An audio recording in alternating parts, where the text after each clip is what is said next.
Olá, muito boa tarde para você. Nesta quarta-feira, o programa Brasil Cristão está no ar. E eu já convido você a ficar aí com o coração bem aberto, porque hoje promete, né, Fernando? Boa tarde. Com certeza. Boa tarde, Drica.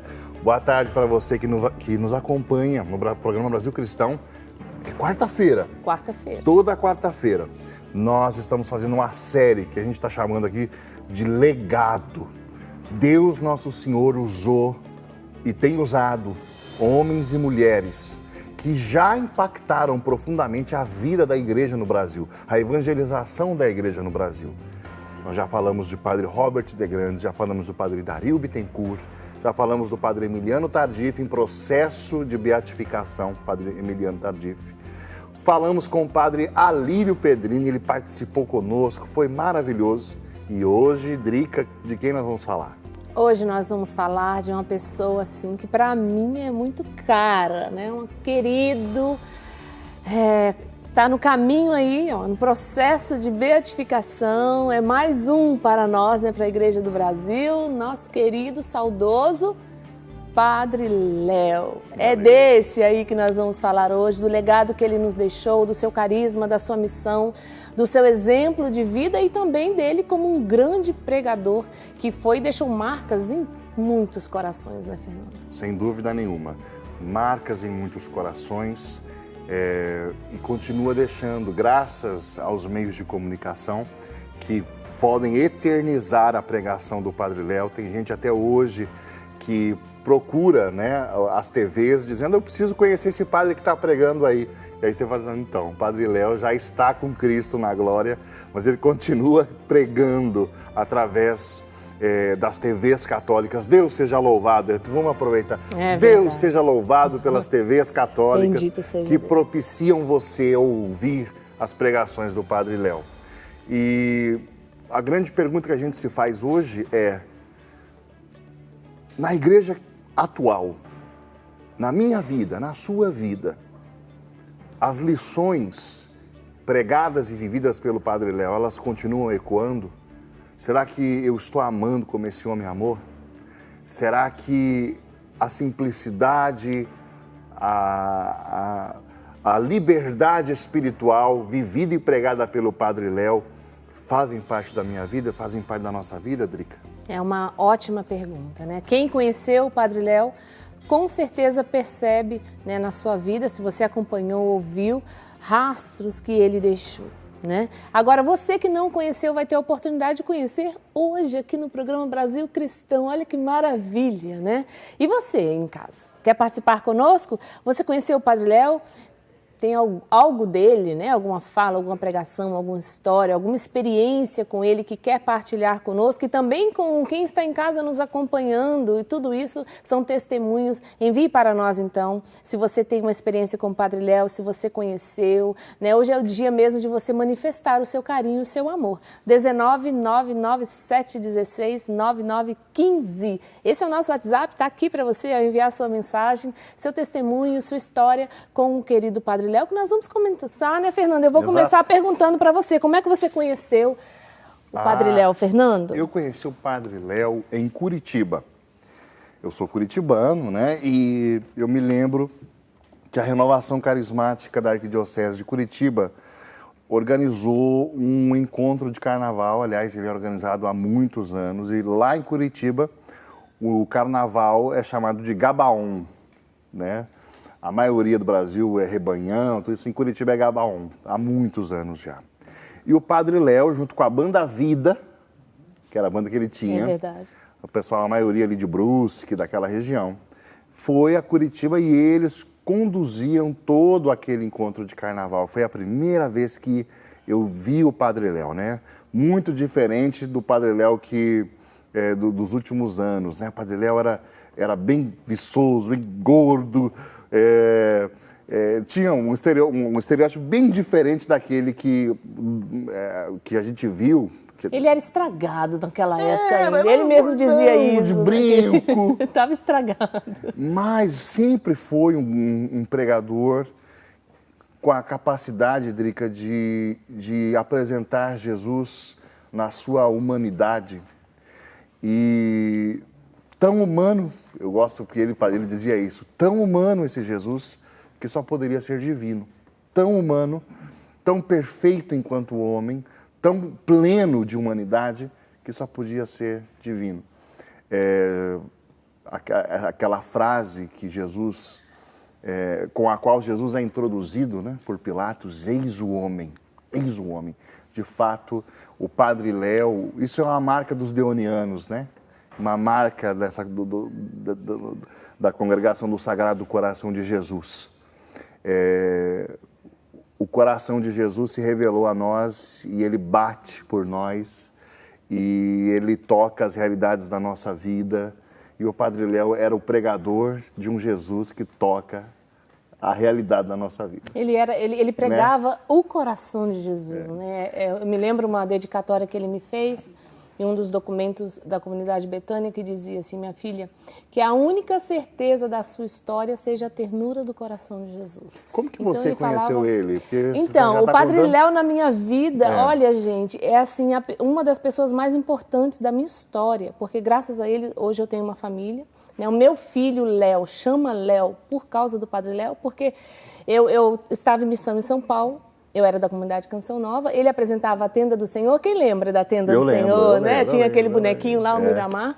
E eu conheci o Felipe, que hoje é meu marido, lá, né, nesse processo aí de missão. Ele morava lá também, os pais dele eram missionários, estavam em São Paulo. E aí ali aquele relacionamento com o Padre Léo, mas não tão profundo. Via ele quando ele ia apresentar o programa. Em um determinado momento da minha vida, quando de fato eu decidi que eu estava apaixonada pelo meu esposo e meu esposo estava apaixonado por mim, nós queríamos começar um relacionamento, foi o Padre Léo. Eu estava indo para Betânia fazer uma experiência e o Padre Léo me disse: não, se vocês não namorarem, vocês não vão saber se vocês querem casar. Então, já vai namorando. E aí ele só fez o sinal da cruz assim e nós começamos a namorar. Então ele começou esse processo de acompanhamento, né? E aí eu fui para a comunidade Betânia e fiquei 8 meses morando lá na comunidade com ele. Nossa. E aí eu pude ver esse outro lado do Padre Léo, além dos palcos, né, além das pregações. Mas ele teve uma importância muito grande na minha. Eu posso dizer assim que o Padre Léo ele foi uma das pessoas que me ensinou a ser gente de verdade, né? Eu tinha uma espiritualidade muito desencarnada, sabe? Essa história de pendurar o tercinho no bolso e rezar todo dia, cumprir as regras e achar que aquilo ali estava santificando. E com o Padre Léo me mostrou que a santidade, ela acontece de baixo para cima. Na minha humanidade, naquilo que é falha em mim, naquilo que é a minha verdade, por pior que ela seja, é onde Deus vai entrar e vai santificar. E isso ele foi me mostrando com a vida que a gente teve em Betânia, mas a gente vai falando disso aqui um pouquinho mais sobre ele, né, ao longo do programa de hoje, mas nós vamos convidar você agora também a experimentar um pouquinho do que era, né, o seu ministério de pregação. Né? Você vai assistir conosco agora um pedacinho, né, de uma das centenas de pregações que ele fez. E essa pregação ele fez aqui, viu, Fernando? Aqui na Associação do Senhor Jesus. Ele passava em todos os lugares, ele acolhia a todos, ele era incrível, né? Então assiste conosco aí. Paulo é o meu autor predileto. Paulo é um sábio. Porque essas coisas que ele falou, essas 5 coisas aí, sem querer ou querendo, a gente vai enterrando. Alguma vez na sua vida você já plantou mandioca? Nunca plantou? Eu vou ensinar vocês a plantar mandioca. Era serviço que eu fazia quando eu tinha 8, 9, 10 anos de idade. Serviço de moleque. Papai fazia as covas, enchia um bornazinho com o ramo, desse tamanho assim, e você enfiava a mão no bornazinho, aqui, pouco maior que esse pedacinho de pau aqui assim. Pouquinha coisa maior. E mais firme também, né? E não é quadrado desse jeito, né? É só para imaginar. Aí você enfiava a mão aqui no bornazinho, joga na cova e faz assim com o pé, ó. Pronto. Está plantado. E você vai, instantinho. Você planta aí uma roça inteira de mandioca numa tarde. Mas era meu serviço também, quando eu já tinha lá 10, 11 anos, arrancar mandioca. Aí era dureza. Tinha que encher um piruzinho, aquele carrinho de mão, para tratar das galinhas, das vacas, dos boi e de nós. Aí é duro, por quê? Aquela raminha que você plantou, o ramo, né? O ramo, você planta o ramo. Aquilo começa lá dentro a se alastrar. E tem mandioca grande. Tem mandioca aí que dá desse tamanho. Quer dizer, tem muito maior. Uma vez eu vi na televisão um que passava por baixo da casa do homem e saía lá do outro lado. Queria ver arrancar aquela mandioca sem quebrar ela. Para arrancar mandioca uma criança é duro. Você tinha que vir com enxadão, fofando a terra assim. E aí você vai lá e gruda ali a terra. Aí não sai. E não pode puxar de uma vez, que você quebra a mandioca e fica lá dentro. Aí você fofeia de novo, vai lá, finge que engana a mandioca. E vai indo. Levanta e empurra para fora de novo. Hein? Vai enganando ela, até que arranca de uma vez. É difícil, não é? Pronto. Paulo está dizendo que isso acontece com você e comigo. Uma palavrinha de nada, um acontecimentozinho negativo, e a gente jogou terra por cima. Aí o que acontece? A gente começa a regar aquilo com a palavra má, que eu falei antes. E quando você percebeu, aquilo enraizou de tal forma. Gente, eu não tenho dúvida hoje de dizer para vocês uma coisa. A grande maioria das doenças entra aqui: câncer de tudo quanto é tipo, AIDS, paralisia, tudo quanto é doença. Na sua raiz tem um ressentimento. O ressentimento é terrível, ele é medonho, porque ele faz você fechar a doença dentro de você. E além de fechar a doença dentro de você, faz você reproduzir aqui dentro. Ela vai enraizando no seu corpo, na sua cabeça, na sua inteligência, na sua alma, e depois vai se alastrando para as outras pessoas. Tanto que se você encontrar uma pessoa doente, com uma doença gravíssima, que não tem ressentimento, você sai de lá com vergonha da sua saúde.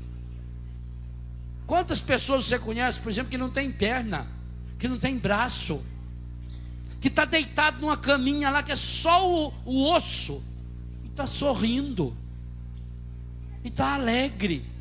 Você vai visitar um doente para levar uma palavra para aquele doente, você sai de lá com a carapuça enfiada. Que vergonha! Como é que aquela pessoa encontra tanta força? Por quê? Porque ela está doente, mas não tem a doença.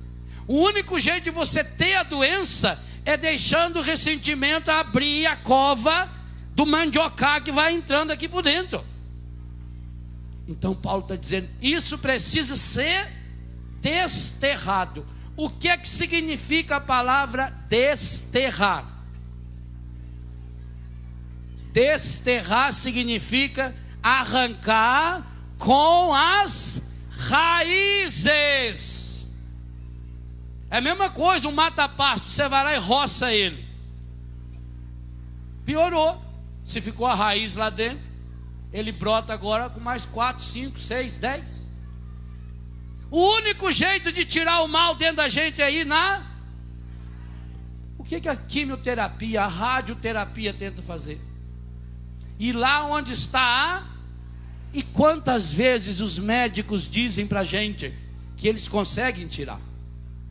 Quantas vezes a pessoa tem um câncer no útero, no seio, na próstata, no ovário, até no pulmão, e vai lá, faz uma operação, corta o pedaço ou tira, se é um órgão que pode tirar, tira, faz o exame, diz, olha, graças a Deus, está limpinho, não ficou nada.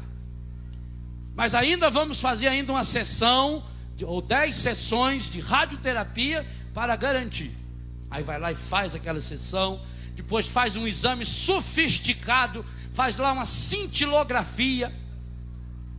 pega o exame na mão e diz: graças a Deus, você não tem mais nada. O médico está feliz da vida.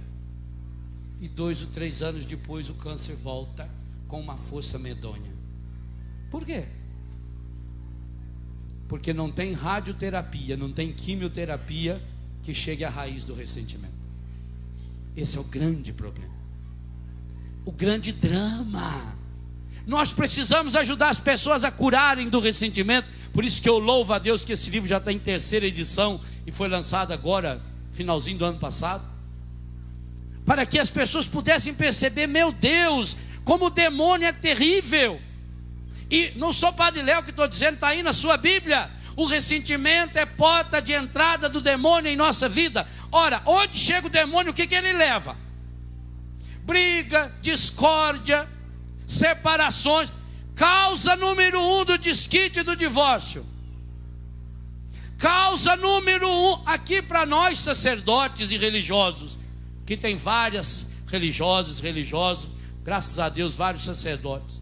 Causa número 1 da desistência dos sacerdotes, da desistência das religiosas, chama-se ressentimento.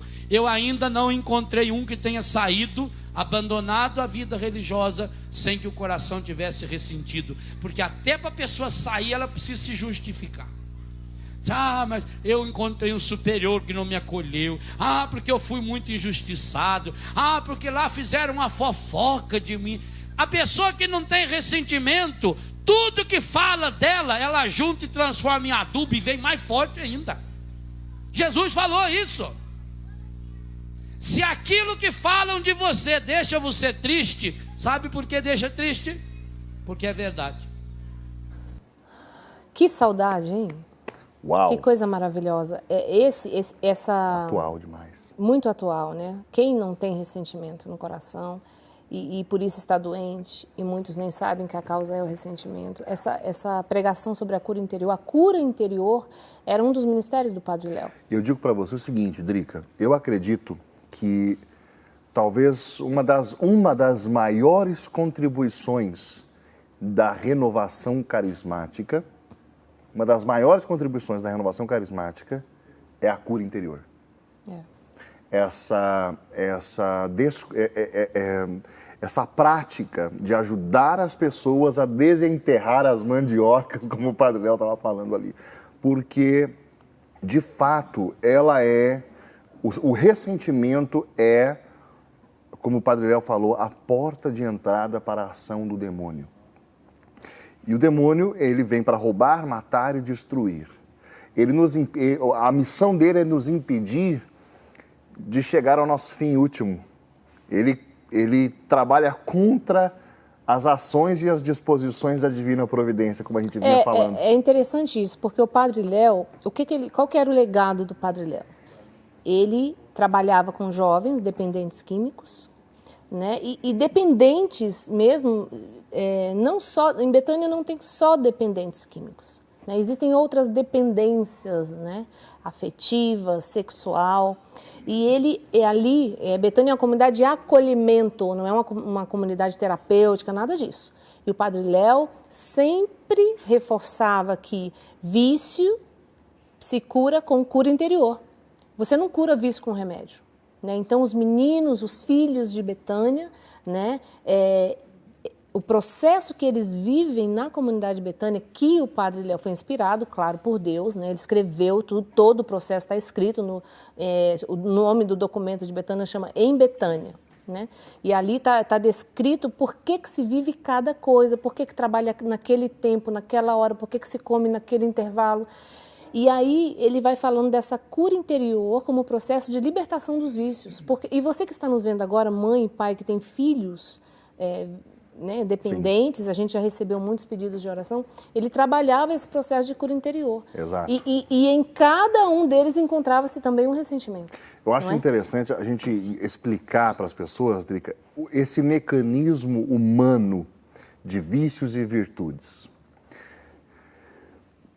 Todo hábito, todo ato que você repete, ele se torna um hábito. Se você começar a acordar todos os dias às 6 horas da manhã, existe uma tendência de que isso se torne habitual. Existe uma tendência, é possível que às vezes até sem o despertador você acorda porque você é habituado.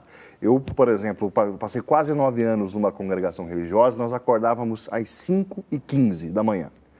E eu lembro que era habitual, às vezes o organismo já fazia com que, mesmo que não tocasse nada, 5h15, despertava.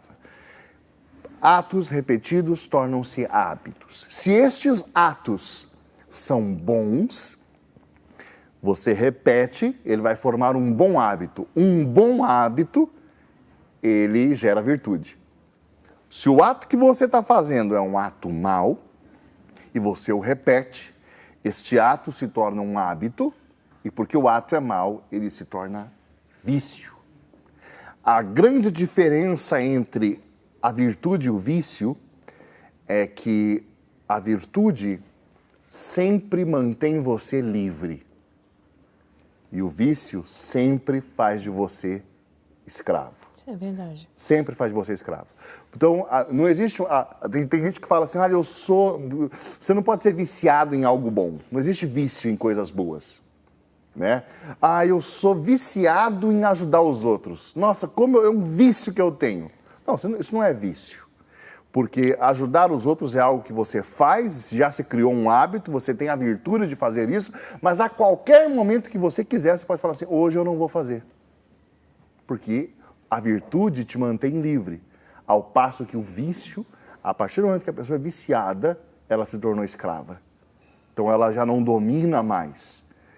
A sua vontade está enfraquecida, debilitada, de tal modo que ela já se tornou uma marionete nas mãos da própria carne, nas mãos do demônio. E é assim, Fernando, esse processo aí que você está dizendo, a cura interior antecede esse processo.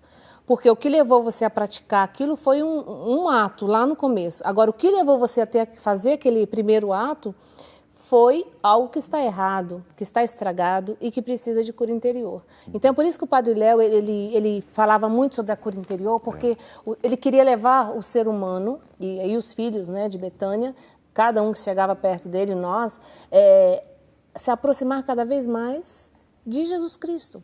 Para nós sermos cada vez mais parecidos com Jesus Cristo, precisamos da cura interior no nosso coração. É impossível você ser parecido com Jesus sem essa cura interior, porque com essa cura interior você vai curando todos os traumas e a sua vontade vai sendo ordenada, você vai conseguindo amar mais, você vai conseguindo perdoar, você vai conseguindo fazer gestos de caridade, de amor fraterno, você vai se tornando uma pessoa mais alegre, ou seja, você está se parecendo mais com aquilo que Deus te criou. Por isso, nós precisamos de cura interior. E um dos ministérios dele era esse. Tanto, né, de forma geral, para casais ele trabalhava essa cura interior.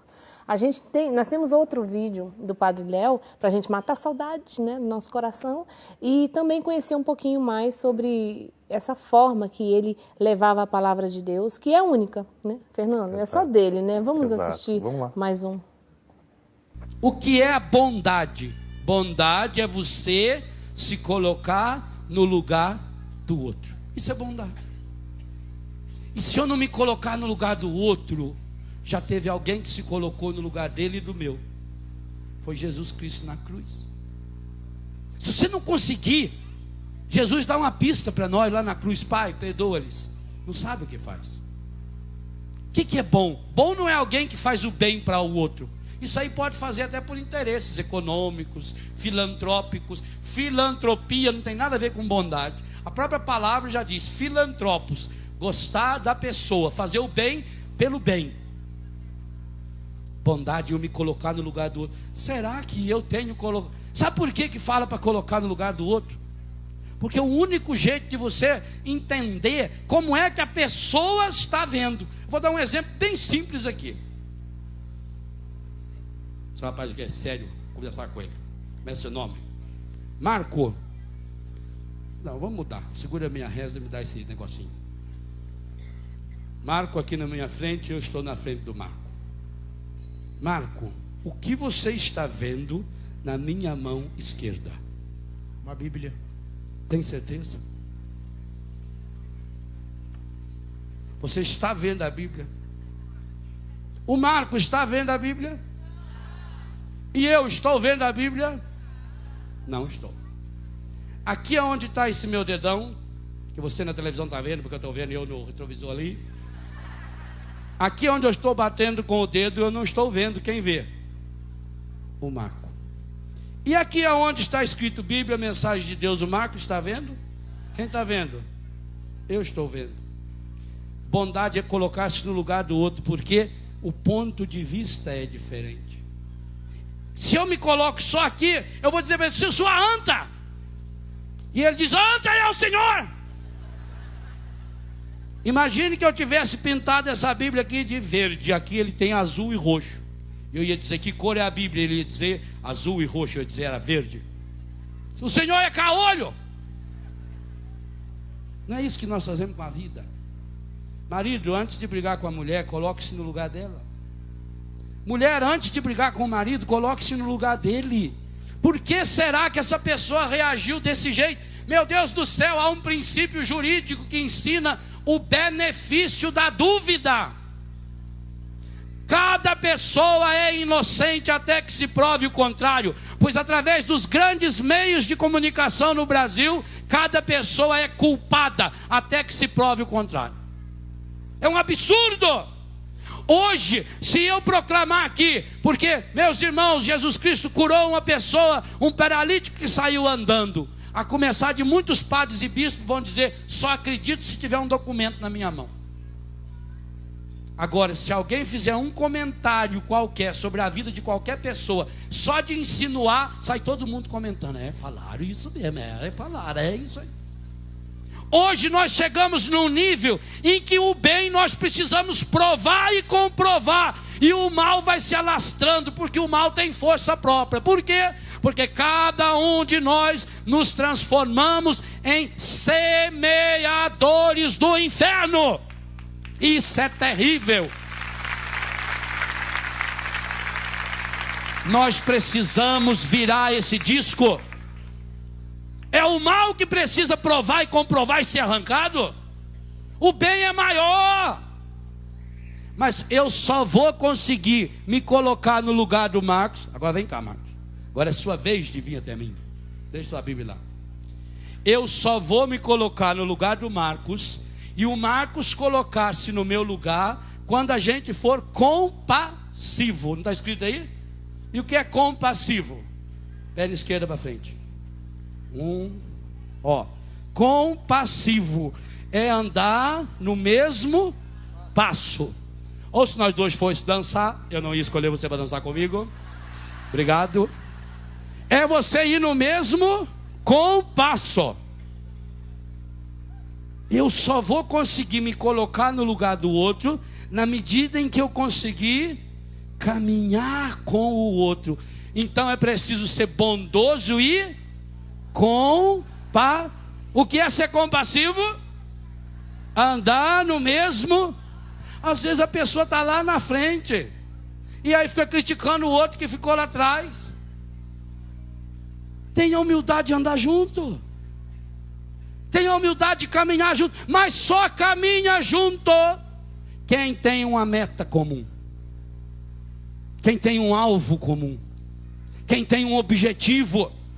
Porque marido e mulher vai conseguir viver 10, 20 ou 30 anos juntos se tiver uma meta, um objetivo, amar. Já dizia Exupéry, Saint-Exupéry, autor do Pequeno Príncipe, Terra dos Homens. Ele escreveu livros espetaculares.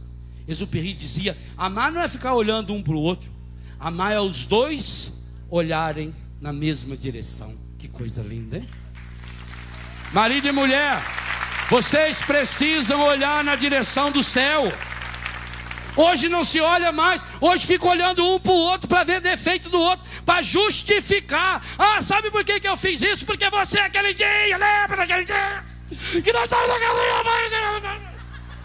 Você pensa que eu esqueci aquilo? E está entalado. Eu não aguento mais. Nós ficamos olhando um na cara do outro para jogar. Eu fiz isso porque você fez isso. Eu traí porque você traiu. Paguei na mesma moeda. Não. Compassivo. Andar no mesmo passo. Ninguém de nós vai conseguir ser bondoso, ninguém de nós vai conseguir ser compassivo. Terceira qualidade, se não aprender a perdoar. E por que eu tenho que perdoar? O que significa a palavra perdoar? É dar-me de novo. Eu briguei com o Marcos, eu não me coloquei no lugar dele, ele brigou comigo. Nós não fomos mais compassivos, ele foi para lá e eu fui para cá. Pois agora é hora de perdoar. E perdoar é, eu me dou de novo a você, Marcos, como meu irmão, como sua esposa, como seu marido, como sua mãe, como seu filho. E você se dá a mim de novo. Por completo. Perímetro urbano, a cidade inteira. Perfazer, perfeito, percurso. Perdoar é dar-se por completo. Eu me dou a você, você se dá a mim. Tudo isso é impossível se você não experimentar aquele que deu para nós e continua dando a grande aula de cura interior, lá maior, a grande aula de cura interior. Se você quer aprender a cura do ressentimento, você precisa aprender a olhar para um único lugar, para uma única pessoa. Se você quer aprender de fato a ser bondoso, compassivo, aprender a perdoar, não tem outro caminho. Meu Deus. Não tem outro caminho, né? Foi isso que nós ouvimos agora do Padre Léo, é o legado que ele nos deixou. O Padre Léo deixou para nós, para a Igreja do Brasil, um legado de amor e verdade. Né? Ele era extremamente verdadeiro nas coisas que ele falava, que ele pregava, que ele denunciava. E ele também, nessa verdade, ele fazia isso com muito amor. E ele também era alguém que amava muito. Por isso, ele era incomodado com os corações feridos. Por isso ele tinha essa sede de que os corações fossem curados. Porque ele sabe que uma pessoa só consegue amar se tiver um coração curado. Só vai ser livre se tiver um coração curado. Só vai perdoar se tiver um coração curado. Padre Léo, Drica, ele revolucionou, eu não tenho outra palavra, para mim é isso, o modo da igreja expor a boa notícia, o evangelho. Nós estamos acostumados a receber a catequese nas nossas paróquias, desculpe, mas é de modo enfadonho, né? Como se estivesse numa sala de aula. A pessoa que está ali ensinando a fé para você é a tia, é a professora, né? Sabe? E o Padre Léo tomava um texto da Sagrada Escritura e conseguia pegar palavra por palavra, aí vem o dom de sabedoria, né? A capacidade de sapere, saborear. Ele pegava aquela palavra, destrinchava aquela palavra, traduzia ela com analogias, com exemplos. Gente, o grande pregador, o grande missionário do Pai, que nós falávamos ontem, é Jesus. Jesus pregava exatamente desse jeito. O Padre Léo usava a metodologia do próprio Senhor Jesus. O Senhor Jesus, olha, como eu vou explicar para você como é o reino de Deus? O reino de Deus é semelhante a um grão de mostarda. Veja como é exatamente a mesma coisa que ele fez aqui. Nós vimos ele falar de plantar mandioca e depois fazer ali a troca, ao ponto de vista, falando. Então ele conseguia trazer toda a teologia, né, na sua complexidade, para a vida da Dona Maria, que está ali cuidando da sua roça, das suas galinhas. E ele também falava com a pessoa mais simples, mas ele também tocava os corações dos grandes intelectuais. Não é? Ele atingia todos. E isso que nós vimos ali, Fernando, é algo que o Padre Léo vivia na sua vida. Né? Na sua vida em Betânia, a vida do Padre Léo, a casa do Padre Léo é em Betânia, né? Era em Betânia, na comunidade de Betânia, de Santa Catarina, na cidade de São João Batista, pertinho ali de Brusque, de Joinville, ali, né? Fica ali. E ali é a comunidade de Betânia, São João Batista. E no meio dos filhos de Betânia, dos consagrados de Betânia, esse perdão, esse jeito que ele está falando ali, que você precisa respeitar o ponto de vista do outro, a bondade de se colocar no lugar do outro, ele vivia isso em Betânia. Era algo assim impressionante como ele lidava com a miséria humana, com o pecado, como ele transcendia a pessoa, ele sempre olhava além. Sempre. Padre Léo tinha um olhar além para todas as pessoas que se aproximavam. Ele nunca olhava uma pessoa a partir do seu erro, ou a partir do seu pecado, ou a partir da sua aparência e coisas assim. Você vê que bondade e compassividade, como realmente, né, para que eu possa agir de misericórdia para com o outro, eu preciso ser capaz de me colocar no lugar do outro, tentar experimentar as circunstâncias, os porquês, né? E o Padre Léo não fazia isso para passar a mão na cabeça e dizer não aconteceu nada, você não errou. Não, né? Muito pelo contrário. Eu falava isso com a Drica enquanto a gente preparava hoje esse programa. O Padre Léo impressiona porque ele, esse homem com essa pregação tão terra, tão colocada nas coisas e ao mesmo tempo, graças a Deus, de uma fidelidade à verdade. Sim. Impressionante, né, Drica? Eu queria que ele estivesse hoje aqui, nesses tempos que a gente está vivendo, aí, tanta coisa, né? Corda para lá, corda para cá. Achei tão profético, ele ia né? arrebentar. Você vê, você viu a pregação, um dado momento da pregação, profeticamente, esse trecho nós colocamos hoje, ele falou, né? Que infelizmente na mídia por aí, você primeiro acusa, condena né? E depois vai... Nós estamos vivendo isso exatamente. Estamos vivendo isso exatamente. Muito atual. E o Padre Léo, ele conseguia transcender. Olha para você ver como que Deus é, né? Antes, ele mesmo conta o testemunho dele. Antes ele fumava, ele bebia, ele exageradamente, né? Ele tinha os vícios. Ele, quando sentiu o seu chamado para o sacerdócio, ele estava ali raspando a droga ali, né? Com um papelzinho ali. E ele se viu, então, fazendo a purificação lá da patena, né?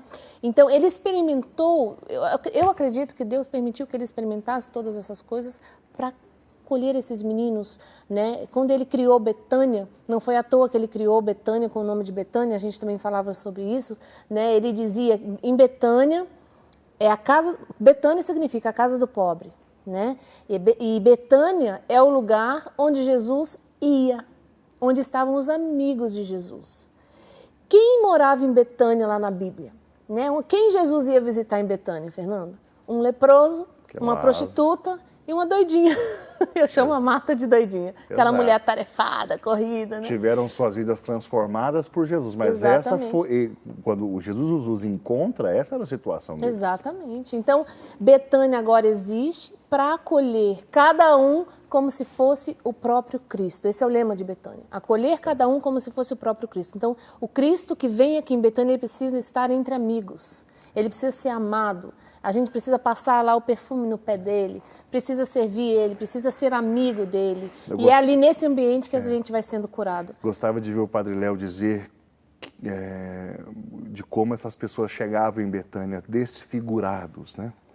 Eu lembro numa pregação dele usando Isaías 53, falando de Jesus, dizendo, tão desfigurado estava que perdera a aparência humana. Ele disse, eu sei exatamente o que é isso quando eu acolho e vejo que não tem dentes. É a primeira característica, até ele falava. Não tem dentes, não tem a pessoa vem toda arrebentada. E no processo de Betânia... A pessoa vai ficando bonita. A pessoa vai se curando, ela vai se libertando, ela vai ficando bonita. Os dentes, aí manda arrumar, né? Claro, Betânia também tem esse trabalho. Manda arrumar os dentes, aí começa a sorrir, aquele sorriso bonito, brilhoso. Tanto que o Cristo de Betânia é um rosto assim estilizado, não tem um rosto mesmo, porque nesse rosto cabe o rosto de cada um de nós. Né, que também somos leprosos, que também às vezes nos prostituímos no sentido de amar outras coisas senão Deus, para aumentar a nossa fé, para o nosso caminho com Deus, para nos dar fortaleza, para que nós... Gente, olha que me vem no coração, nós precisamos neste momento, alguém falou ali na mensagem, permanecer firme. E esses testemunhos, esses grandes homens, né, e mulheres que passaram na nossa igreja nos dá isso. Fiquem firmes, né? Eles passaram por isso. E hoje a gente está falando do Padre Léo, nosso querido, saudoso Padre Léo, que está em processo de beatificação. Eu estou lembrando aqui uma das entrevistas mais famosas que o Padre Léo concedeu, que foi para o Jô Soares. E eu me lembro, porque o Jô Soares, ele recebeu diversos padres já. E o Jô Soares era sempre bastante ácido, bastante jocoso. E eu me lembro que o Padre Léo começou a contar para ele que ele começou a Betânia indo na madrugada com o carro dele, pegando as pessoas e colocando as pessoas para dentro da casa dele. E às vezes colocava na cama. E quando o Padre Léo contou isso, que colocava homem, mulher, homossexual, para dormir na cama dele, às vezes ele pegava um espaço ali também. Eu lembro que o auditório fez... Ih! E o Jô Soares disse assim, este é um dos depoimentos mais comoventes que eu já ouvi. Aí você vê, né? O Padre Léo ainda brincou com ele, falou assim, dormir não é o problema é ficar acordado. Agora nós temos a participação de alguém que foi filha do Padre Léo, consagrada de Betânia, teve com o Padre Léo muito tempo, assim, trabalhando lá na comunidade Betânia. É a Ana Paula, o sobrenome dela não consigo pronunciar, não é ela mesma que vai pronunciar, né? Ana, Crisca, linda, boa tarde, seja bem-vinda. Boa tarde, gente. Muito obrigada.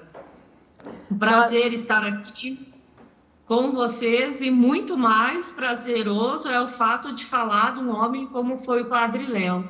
Esse pai, esse amigo, esse fundador da nossa comunidade e um homem de Deus e futuramente aí um dos nossos santos, né? É verdade, Ana. Ana, fala seu sobrenome porque eu não consigo pronunciar nomes assim tão difíceis. Pois é de descendência polonesa e ucraniana, então é Krzyżanowski. Viu? Krzyżanowski, agora eu consigo. Ana, a gente queria que você contasse um pouquinho da sua experiência, né, com o Padre Léo. Como conheceu, Como né? você conheceu ele, né, as coisas que marcaram a sua vida com esse homem de Deus. Na verdade, eu conheci o Padre Léo através das pregações dele e já muito antes de eu conhecer Betânia. Em 2001, eu tive a grande graça de conhecê-lo pessoalmente, porque eu estava querendo fazer uma experiência em uma comunidade. Foi até em Guarapuava, né, uma cidade do Paraná, onde o Padre Léo celebrava uma missa todos os meses. E nessa missa, eu tive a oportunidade de ir até ele, conversar, explicar que eu gostaria de fazer essa experiência na comunidade. E ele falou, veja, quando você puder, você vem fazer uma experiência conosco. E aí passou meio ano, de 2001 até o final do ano de 2002, porque eu estava concluindo o meu curso na faculdade, e em janeiro de 2002 eu fui para a comunidade Betânia. E nesse tempo de 2001 nós conversávamos uma vez por mês, quando ele ia lá a Guarapuava, porque nós temos o recanto lá, ele celebrava lá, e a gente tinha a oportunidade de conversar um pouquinho. Em 2002 eu cheguei em Betânia e quando eu cheguei eu fiquei muito impactada com o Cristo que Betânia mostrou. Até então eu nunca tinha percebido um Cristo tão humano, tão gente, tão... o Cristo encarnado mesmo, né? Quando eu me deparei com aquela realidade do Cristo desfigurado em Betânia, onde o carisma é acolher o Cristo na pessoa de cada um. E o Padre Léo era esse paizão da comunidade, né? Logo fiz retiros de cura interior. Ali também eu pude perceber que Deus havia me levado para Betânia na misericórdia dele, no amor dele, porque eu precisava de muita cura no meu coração. E esse processo ele se dava tanto no dia a dia, com a convivência com os filhos e as filhas, porque nós, vocacionados, consagrados, convivíamos juntos, e também com a presença do Padre Léo, nas confissões, naquelas conversas. Nos retiros havia uma confissão que permanece até hoje, que é um ritual onde você escreve os pecados em uma folha de papel, você queima esses pecados no Círio Pascal, tem uma pessoa que vai te conduzir para alguém rezar por você, do Santíssimo. Então, são experiências marcantes e que trouxeram, né, essa presença de cura interior através também do Padre Léo. Eu tenho muita história para contar, né? Tem muita coisa, mas aqui eu vou elencar rapidamente algumas. O Padre Léo era muito em casa, né? Ele tinha essa questão quando ele estava no programa, que a gente percebia ele um pouco autoritário, né, com aquele jeito de falar, muitas vezes impondo, né, com os imperativos categóricos, como ele gostava de dizer, mas em casa ele era o pai. Ele comia conosco, à noite nós fazíamos um cafezinho na casa do casal que era consagrado à comunidade. Após o almoço era sagrado nós bebermos um cafezinho, né, Drica? Você vai lembrar disso? Sim. Na casa do Ideraldo e da Margarida. Ele, quando precisava chamar a atenção, ele chamava, mas quando ele precisava dar colo, ele dava, né? Muito então, mais colo, né? Muito mais. Ele era esse paizão, né? Na minha vida pessoal, o Padre Léo foi muito pai. Depois convivemos, né? Fizemos o processo formativo, a consagração. E aí, uma das grandes graças que eu tive foi ter sido a secretária do Padre Léo quando a Juscelia faleceu. Então, eu pude experimentar uma intimidade com o Padre Léo, não só no que tocava a profissionalização que ele tinha em relação à agenda dele. Ele era muito metódico, ele era muito organizado, mas ele era uma pessoa que organizava a sua vida se gastando. Então, ele saía de São João Batista a segunda ou domingo e ele ficava lá na tenda do Senhor. Na terça-feira, na primeira semana, por exemplo, ele já estava em Curitiba, no Recanto de Curitiba, celebrando, passava o dia ali. Depois, na quarta-feira, ele ia para Castro, porque nós tínhamos uma casa em Castro também. Na mesma quarta-feira, após a missa, ele ia a Guarapuava, e ele saía de Guarapuava às 5h30 da tarde e retornava a São João Batista, porque na sexta-feira, 7h30 da manhã, ele estava celebrando para nós. E à noite começava o retiro. Então, eu pude também ter esse exemplo de pessoa organizada, de pessoa comprometida com aquilo que ele fazia. E no retiro, quando eu peguei, né, toda a questão da secretaria, a agenda dele, tudo mais, ele falou assim para mim: minha filha, na sexta-feira de retiro, eu não estou para ninguém e muito menos para você. Então, não adianta me procurar, porque eu estarei preparando o retiro. E, de fato, ele morava conosco, na mesma casa, né? Tinha um quarto ali, mas podia bater lá que ele não atendia. Por quê? Se ele tinha um retiro, e eu estava vendo uma pregação aí, um trecho que vocês colocaram, que ele falava do ressentimento, ele escreveu o livro A Cura do Ressentimento e ele tinha pelo menos 2 a 3 retiros no ano. Ele relia o próprio livro que ele mesmo escreveu antes do retiro, para não repetir os mesmos exemplos, para trazer coisas novas, para se aprofundar mais. Então, isso era muito interessante. Às vezes a gente subia porque estava fazendo as coisas para o outro dia, era 1h pouco da manhã, 2 horas, a luz do quarto dele ainda estava acesa. Então, ele, de fato, se gastou por essa obra, ele se gastou por Deus. E aí, né, a experiência talvez mais marcante, e que vale a pena falar também, que poucas pessoas sabem, o Padre Léo criou um retiro dentro do hospital. Então, além dos retiros que ele já tinha, porque de 15 em 15 dias ele tinha um retiro lá na comunidade, e depois também lá no hospital ele criou um retiro para 30 pessoas, onde ele mais o Padre Vicente, mais um sacerdote, fariam um acompanhamento dessas pessoas.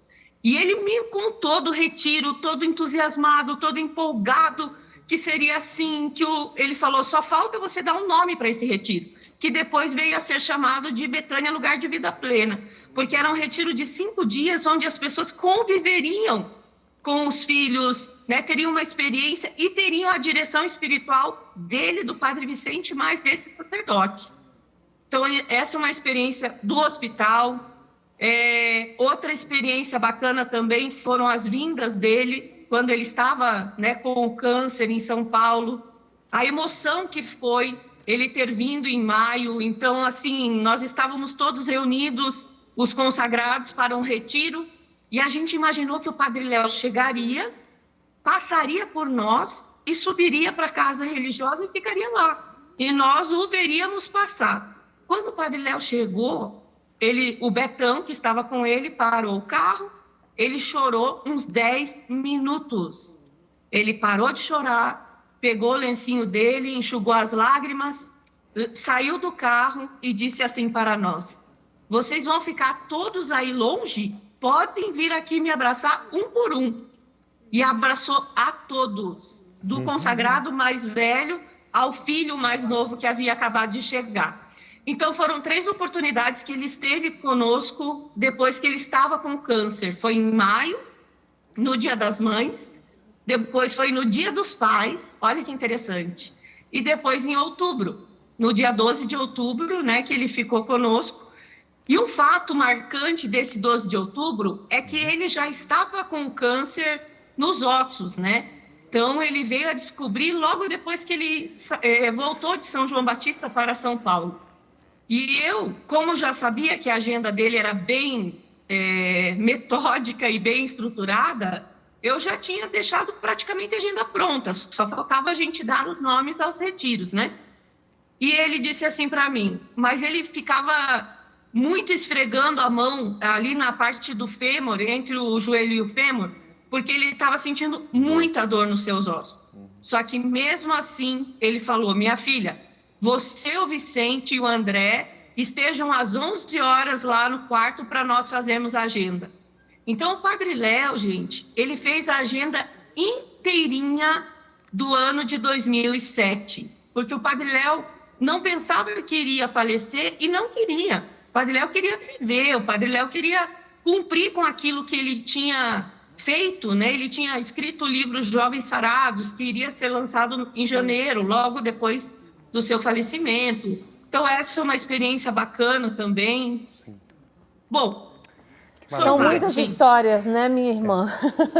E assim... Agora, só para... Drica, pode falar. Só um fato que eu vou encurtar e bem objetiva, que eu tive a graça, depois que o Padre Léo faleceu, que o meu filhinho mais novo, inclusive ele se chama Gabriel Léo, ele teve 2 paradas, uma de 15 minutos e uma de 12 minutos. Nossa. E ele é um milagre da intercessão do Padre Léo.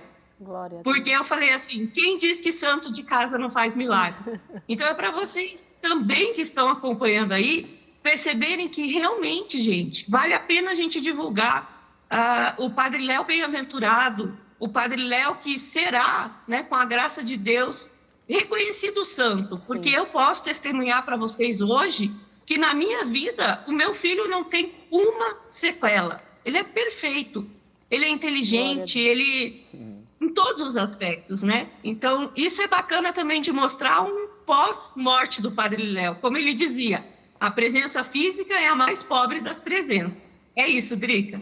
Tá certo, minha irmã. Olha, muito obrigada pela sua participação, pelo testemunho, né? Por mostrar um pouquinho mais do Padre Léo para o mundo, para as pessoas que não conheciam. Um beijo grande no seu coração.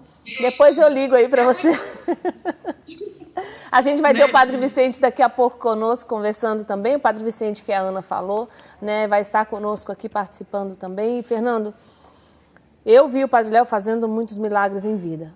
E quando eu digo isso, estou dizendo o quê? Eu vi muitas vidas sendo transformadas. Pessoas completamente lá no chão, né, acabadas, se transformando em seres humanos inteiros, seres humanos cheios de Deus e da graça de Deus pelas mãos desse homem. Eu espero, Drica, que além das pessoas que têm o costume de assistir o Brasil Cristão, eu rogo ao Espírito Santo que muitos sacerdotes estejam nos assistindo.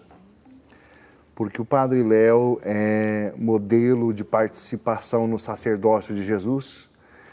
E eu me lembro do escrito de São João Paulo II, quando ele cita o profeta, né, que diz assim: dar-vos-ei pastores segundo o meu coração. O Padre Léo foi um pastor segundo o coração de Jesus, um filho, né, do Sagrado Coração de Jesus, e o coração de Jesus pulsou forte na vida daquele homem, tocando vidas, restaurando pessoas. E é muito triste, meus queridos irmãos, quando, por causa de líderes católicos, ou por causa de sacerdotes, ou por causa até de bispos, as pessoas não frequentam mais a igreja. porque foram feridas, porque foram machucadas, porque foram tratadas de modo ríspido, até estúpido. E eu sei que a motivação nossa para estar na igreja precisa ser o Senhor Jesus, claro. E que não é uma comunidade de gente perfeita, é claro. Mas se espera de nós, líderes, sacerdotes, que nós sejamos semelhança de nosso Senhor. E eu não posso cobrar uma atitude madura de uma pessoa que está apenas começando. Né? Ah, foi embora porque nunca foi católico. Eu vou dizer para você, nunca foi católico porque você não permitiu.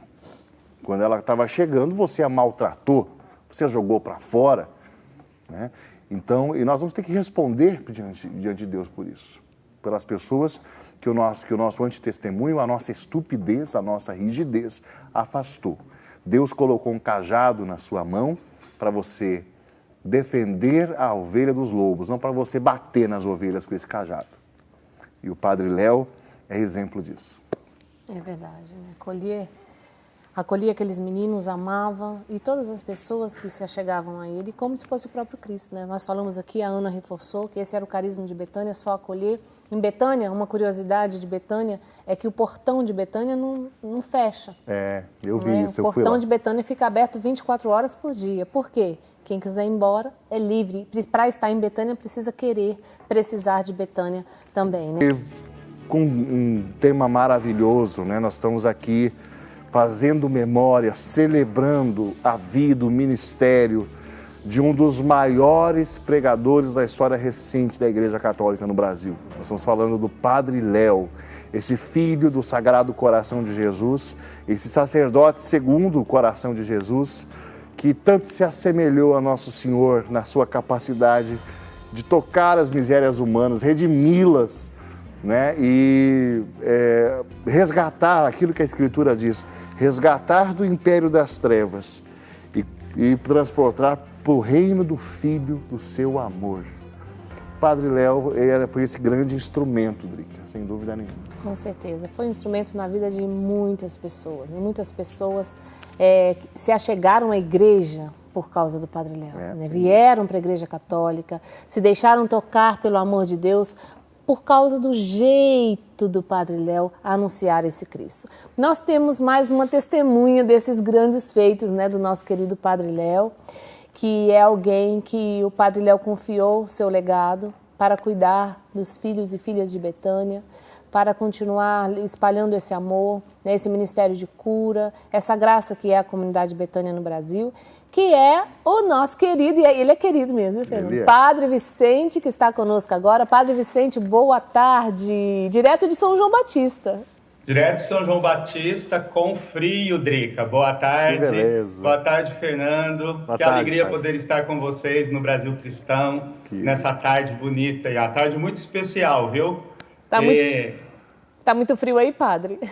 Bastante. Eu sou muito friorento, na verdade, porque eu sou de Minas Gerais, né? É complicado. Mas, então, apesar de estar bastante tempo pelo sul, não me acostumei ao frio ainda. Não tem jeito. Então, sou sempre suspeito, mas tá frio, hoje tá frio. Mas toma um chimarrão também ou não, padre? Tomo um chimarrão, Fernando. Isso aí. Eu também sou de origem do Sagrado Coração de Jesus e o chimarrão para nós é quase um sacramental. É isso aí.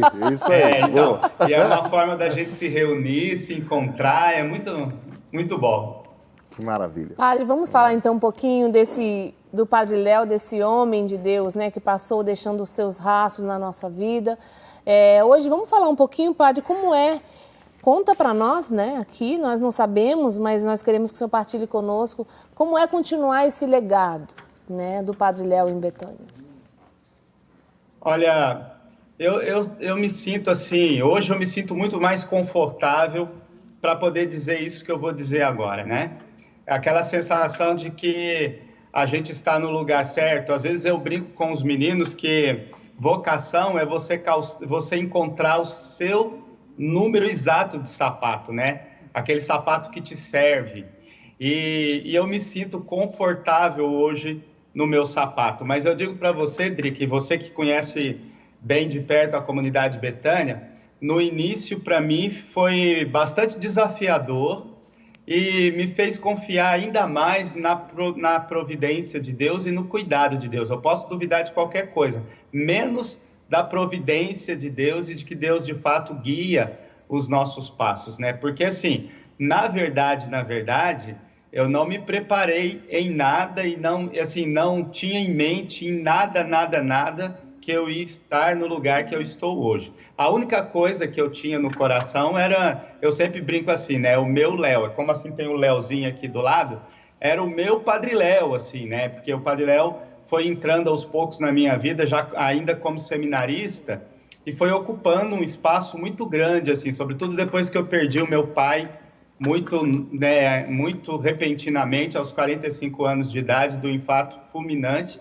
E o Léo foi muito importante. E nessa época eu já trabalhava com ele no Colégio São Luís de Brusque, e ele foi entrando. Então, aos pouquinhos, eu fui me afeiçoando ao Léo e o Léo a mim, assim, no sentido de que, aos poucos, eu fui substituindo o Léo em muitas coisas, já como seminarista, como religioso de votos temporários ainda, e ele foi confiando muita coisa e eu vi Betânia nascer, né? E, então, no início, eu fui o primeiro vice-presidente de Betânia, já no início, em 1995, e aí vamos dizer assim, essa parceria foi se aperfeiçoando. À medida que eu fui caminhando na congregação, eu nunca perdi o vínculo com o Padre Léo, e ele sempre com aquela esperança que eu fosse um dia trabalhar com ele. Eu fiquei um período na congregação ainda, até que um dia ele chegou para mim em São Paulo. Vocês vão se lembrar, ele fazia a tenda do Senhor em São Paulo, lá na rua Rafael de Barros, sim, bem ali perto da Avenida Paulista. No Paraíso ali. Isso, ali bem no Paraíso.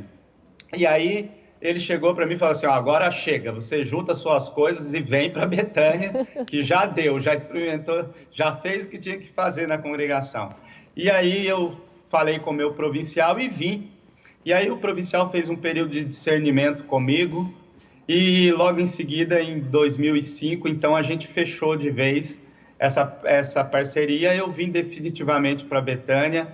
Aí Deus me deu a graça de passar 1 ano e meio com ele, direto, o acompanhando. Foi um estágio maravilhoso, assim, eu participei de todos os retiros que o Padre Léo pregou, tive com ele em várias missões pelo Brasil. O único lugar que eu não fui, por incrível que pareça, estar com o Padre Léo, eu falo isso, o povo não acredita, foi na Canção Nova. Eu nunca participei de nenhuma pregação do Padre Léo na Canção Nova, a não ser a última. E isso para mim foi uma coisa muito interessante, porque então eu não me preparei para substituí-lo, nada disso. Mas quando ele ficou doente, ele chegou para mim e falou assim, olha, das duas, uma, ou encerra tudo aquilo que eu faço, ou você me substitui. Se você não aceitar, eu encerro tudo ali. E aí tinha o programa, tinha a Tenda do Senhor, tinha ali os contatos com a Canção Nova. Aí eu fiquei entre a cruz e a espada e falei, não, então tá bom. Aí ele virou para mim e falou assim, olha, não confie em mim nem nas minhas palavras, mas em Deus você confie sempre e deixa que Ele vai conduzir. E é essa experiência que eu faço, Drica, até hoje. Então eu tenho aquela certeza no meu coração, Deus me chamou e eu respondi. E é interessante, Padre Vicente, porque a gente percebia no Padre Léo, o Padre Léo nunca foi apegado ele não teria medo, né, do Senhor continuar esse legado. Ele nunca foi, ele sabia que a obra era de Deus, que Deus é que provia, que Deus é que tomava conta, né? Ele tinha lá os jeitos dele fazer, ele escreveu todo o documento de Betânia, mas ele nunca foi uma pessoa apegada muito às coisas dessa terra, dessa vida, né? Não. Esse, de fato, era um lema para ele, sabe? Buscar as coisas do alto. Viver com essa convicção, isso era uma certeza no coração do Padre Léo. Ele tinha aquela consciência de que na vida tudo é transitório, sabe? Tudo é passageiro. A gente tem que viver intensamente, ele nos ensinava a fazer isso, eu aprendi muito isso com ele, a não deixar passar nada. O Léo tinha um olhar para as pequenas... O Padre Léo, o servo de Deus, Padre Léo de Betânia... Padre, tudo bem, vou interromper o senhor, sabe por quê? Eu falei aqui na reunião de pauta, eu falei, o Padre Léo não gostava que lá em Betânia chamava ele de padre. Ou era Léo ou era pai. Então, se você vê alguém falar o Léo, não se espante, o senhor acabou de falar. Isso, e para a gente que estava junto, você vai se lembrar disso, era bem nesse sentido mesmo. Então, hoje eu me lembrei muito dele, muito, muito, muito. E aí, então ele insistia muito, que a gente desse atenção aos detalhes, às pequenas coisas, você vai se lembrar disso, né? Tudo para ele tinha que ter significado nesse chão. Exato. Colocar um quadro na parede... eu dei um quadro para Betânia, não sei se está aí, você não vai me dizer, um quadro do pai acolhendo o filho pródigo. Estava na casa das meninas ali. E ele falou assim, se eu colocar esse quadro na parede, Drica, nunca mais ele vai sair. Falei, tá, padre, eu estou doando. E ele gostava que... bem assim. Né? E ele colocava, os quadros têm que ficar no alto, porque a pessoa precisa levantar a cabeça para olhar para cima. Então, tudo tinha um sentido mesmo. Tudo. Mas, por sua vez, ele fazia com que as coisas que tivessem sentido à nossa volta para nos apontar algo maior. Então, é essa coisa do significado, sabe? De não parar naquilo que a gente vê, sabe? Eu repito muito para os nossos filhos e filhas aqui em Betânia, Drica, que Fernando também, né? Sim. Que nós somos muito mais que os nossos olhos podem ver, né? Descobrir que nós somos muito mais que os nossos olhos podem ver. Então, você saboreia aquilo que está conosco aqui, agora, à nossa volta, mas não se perde nisso, porque tudo isso é passageiro. Eu acho até que nesse tempo de pandemia, isso nos ensina demais, né? Isso tem nos ensinado muito. A Covid-19 tem nos forçado a perceber essa provisoriedade, essa coisa de buscar sentido, de saborear o momento, de saborear as pessoas, de valorizar as pessoas. O Léo, quando parava diante de alguém, ele estava inteiro. Se ele não parasse, não precisava ir atrás, porque não alcançava ele. Mas se ele parava, ele ficava inteiro diante da pessoa, era, como diz aquela expressão mineira, todo ouvidos, né? Então, é muito interessante isso. Eu acho que é exatamente isso que eu vou dizer uma coisa aqui, eu não sei se alguém vai achar absurdo, mas eu vou falar por minha conta. O Padre Léo, ele a presença dele já curava o nosso coração. O jeito dele ali, estou falando o humano dele mesmo, já curava o nosso coração com a forma com que ele nos acolhia, com que ele nos falava. E, Padre, eu vou convidar o senhor agora para ver com a gente aqui um trechinho de uma pregação e depois o senhor comenta, tá bom? Vamos ver juntos. Ok. O segredo chama-se cura interior. Paulo tinha o seu coração curado. Esse é o segredo, meus irmãos. Por isso que a cura interior não é uma opção. A cura interior é a mais necessária de todas as outras curas. Mais necessária que a cura física, mais necessária que a cura espiritual. Porque sem a cura interior, é impossível você obedecer os mandamentos de Deus. Às vezes você pensa assim, eu não consigo obedecer o mandamento porque eu sou fraco. Isso que o encadido quer. Sabe por que você não consegue obedecer os mandamentos? Sabe por que você não consegue vencer aquele vício? Porque você ainda não tem um coração curado. Essa deve ser a nossa grande meta. Essa deveria ser a nossa grande busca. Enquanto não tivermos corações curados, nós não vamos conseguir obedecer essa ordem. E a ordem está muito clara. Alegrai-vos quando? Agora só tem um jeito de alegrar-se sempre. É se for no Então Paulo dá uma ordem, o tempo de cumprimento dessa ordem e o segredo para cumprir essa ordem. Isso chama-se cura interior.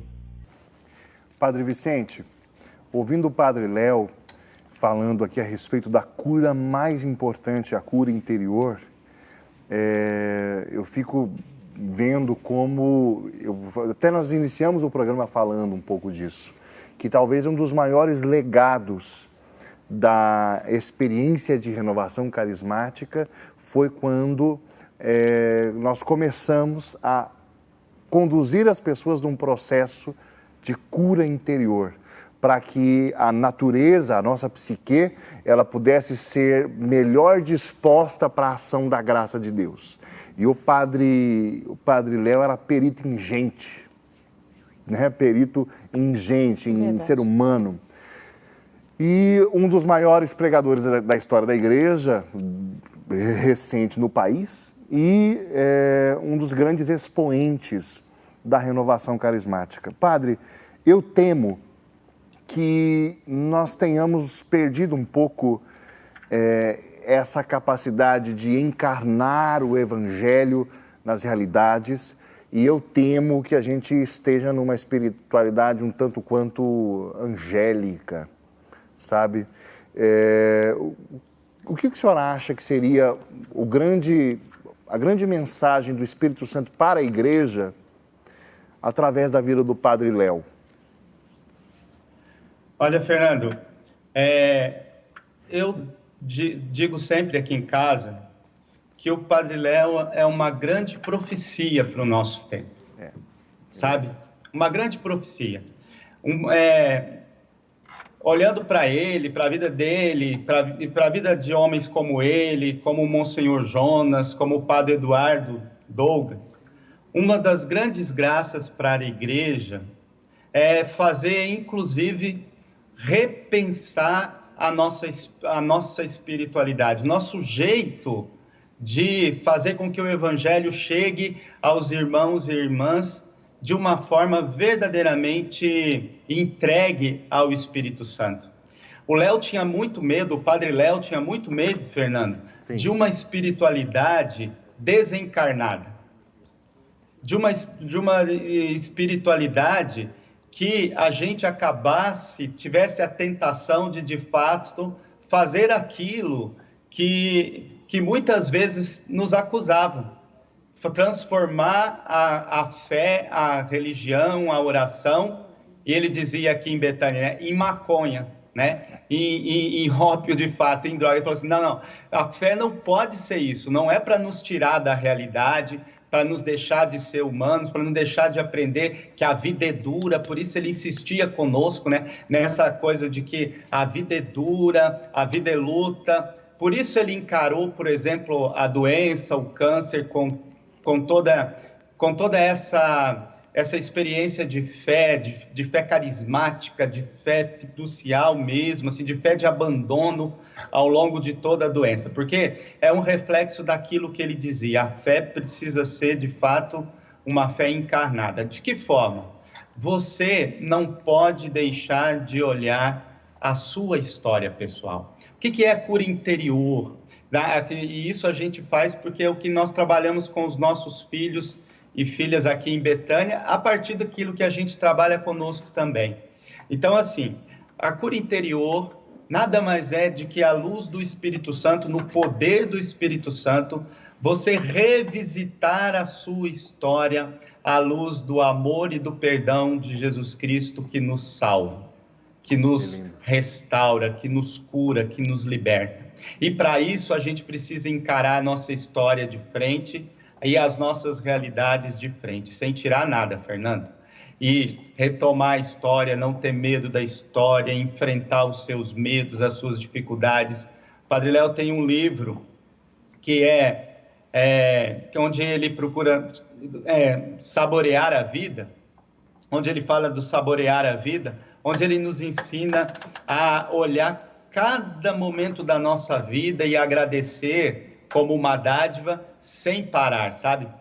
Um exemplo para isso, para a gente entender, eu tive a oportunidade de acompanhar o Léo nesse período assim, na época que ele fazia os programas da Tenda do Senhor e eu o acompanhava, em momentos de Olimpíadas. E o Padre Léo se interessava mais pelas Paralimpíadas do que necessariamente, Fernando, das Olimpíadas em si. Por quê? Porque ele ficava admirado com aqueles para-atletas que, apesar da dificuldade, da limitação presente, não desistiam.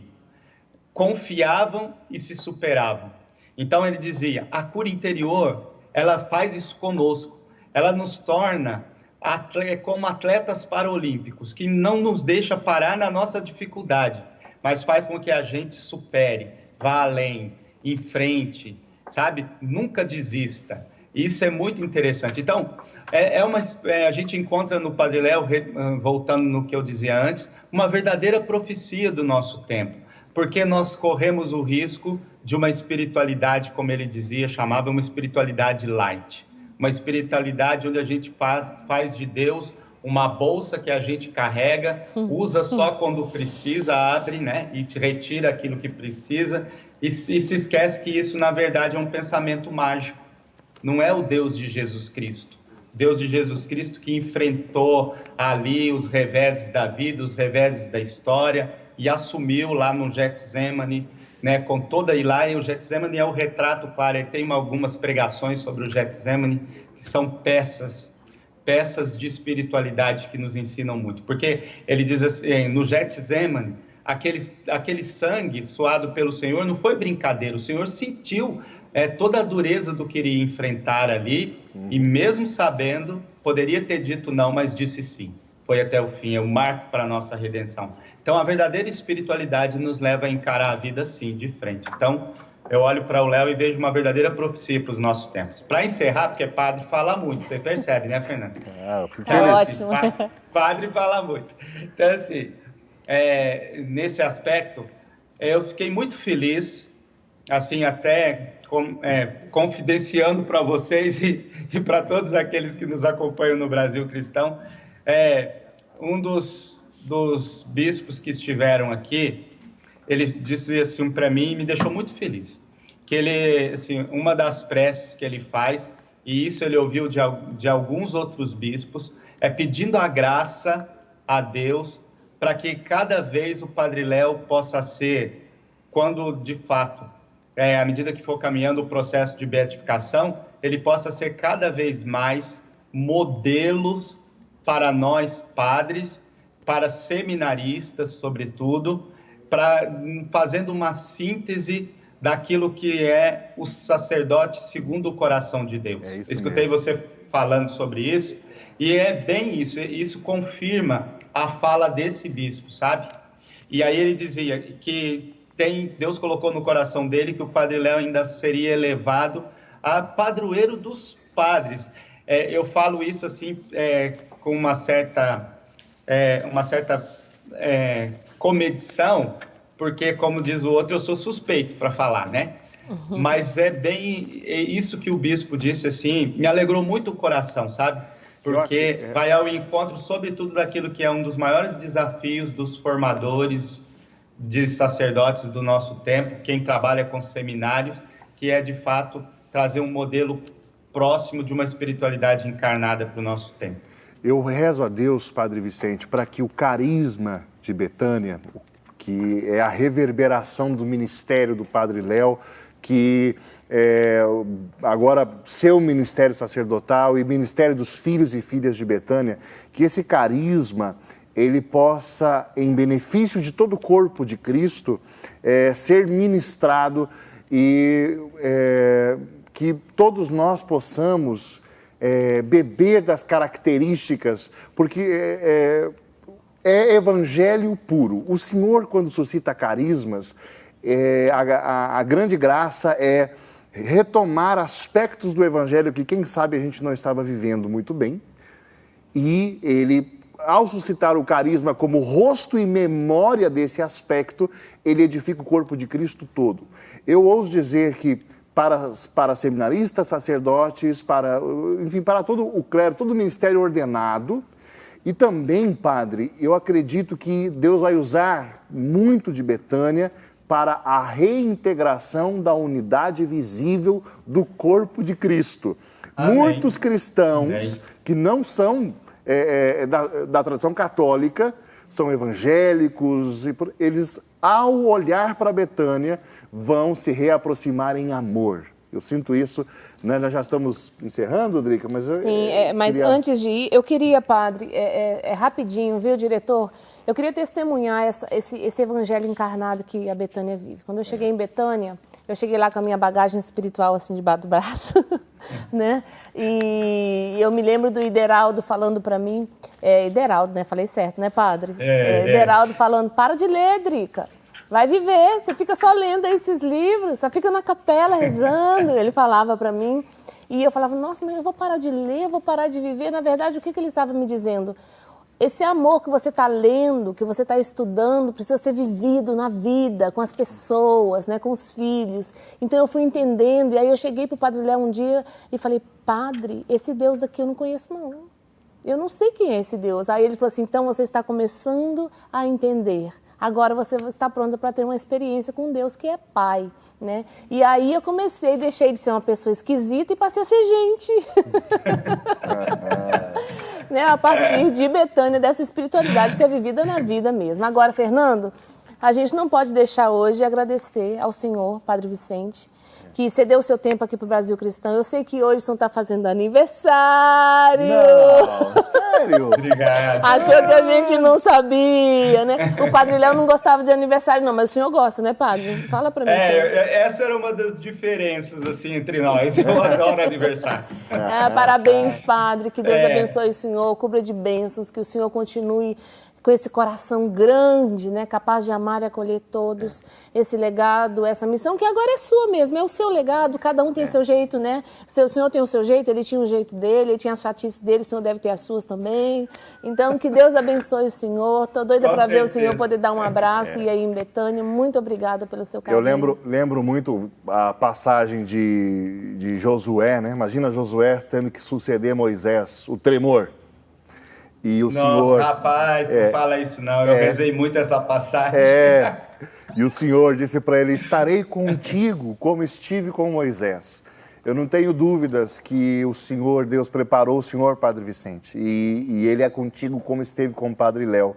E o Padre Léo, intercessor dessa obra, intercessor, né, de todos nós que tivemos a graça de conhecê-lo. Então que Deus abençoe muito o ministério do senhor, que vai frutificar, e vai tocar a vida da igreja toda. Então, assim, parabéns pelo seu aniversário, muito obrigado por ter estado conosco no Brasil Cristão e a gente te ama muito. É verdade, padre.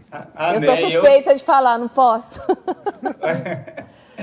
Eu que agradeço de coração o convite, a lembrança. Assim, tenho um carinho muito especial, porque é um dos lugares que o Padre Léo falava com muito, muito, muito carinho, da experiência que ele teve aí junto à TV Século XXI, junto ao Padre Eduardo, junto a vocês aí que espalham amor pelo ar, evangelho, poder do Espírito Santo pelo ar. E aí ele falava da experiência da partilha, que por sinal acabou gerando o livro Saborear a Vida, que todo aquele programa que ele fazia todas as manhãs, seja feliz todos os dias. Então, foi fruto dessa experiência aí, né? Então, ele falava com muito carinho e eu agradeço de coração. Rezem por nós. E, Drica, a casa é sua, sabe, né? Obrigada, Fernando, padre. Também sinta-se convidado. Obrigado. Venha sempre. Tive uma vez aí, quero voltar. Um beijo, favor, padre. volte. Muito obrigado e um abraço a todos aqueles que nos acompanham pelo Brasil Cristão. Obrigado. Amém. Que delícia, que graça, hein? que delícia, que maravilha, né, gente? Olha, o coração da gente fica cheio de alegria, né? Assim a gente fica entusiasmado, porque é um homem santo, né? Estamos falando de um homem que realmente é santo, que mudou a vida de muitas pessoas e vai mudar a sua também. Então, beijo no coração. Tchau, gente. Boa tarde para você.